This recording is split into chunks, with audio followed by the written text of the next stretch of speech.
Kalendersystemet. Det er kalendersystemet, der muliggør, at man kan starte regningerne på tid. Belmatic indeholder blandt andet en helligdagskalender, hvor man kan indstille automatikken til at følge f.eks. en påskedag eller en pinsedag i alle årene fremover. Vi klikker på indstillinger og kalender. Der er faste ugeprogrammer. Der er ugeprogrammer. Samme datoer på hvert år, det er f.eks. juleaften, nytårsdag. Forskydelige datoer, det er påskedag, pinsedag f.eks. Og der er endelig en konkret dato. Alle disse kalendere kan indstilles separat. Prioriteten er i den rækkefølge, at de konkrete datoer har første prioritet. Næste prioritet har dernæst de forskydelige datoer, og så frem der er sammenfald mellem datoerne, vinder de konkrete datoer over de forskydelige datoer.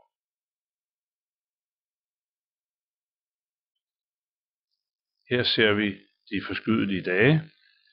Vi ser påskelørdag, der er en påskedag, en Kristi himmelfartsdag, og så frem man ønsker at indlægge en ny dag, trykker man på ny. Og her kan man vælge, hvilken dag ønsker man at indlægge.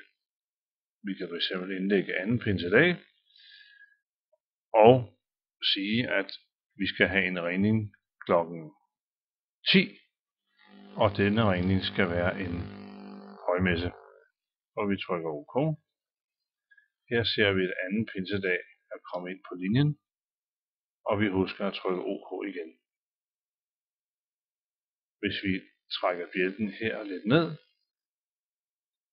kan vi se, at anden pinsedag er nu lagt ind med højmessen kl. 10 under det kapitel, der hedder de forskydelige datoer.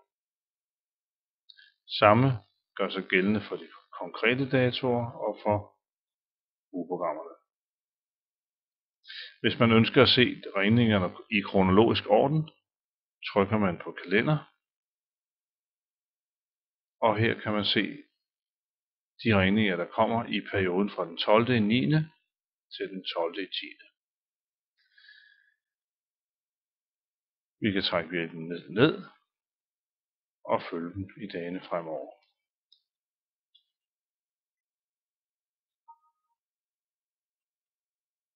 Vi afslutter uden at gemme.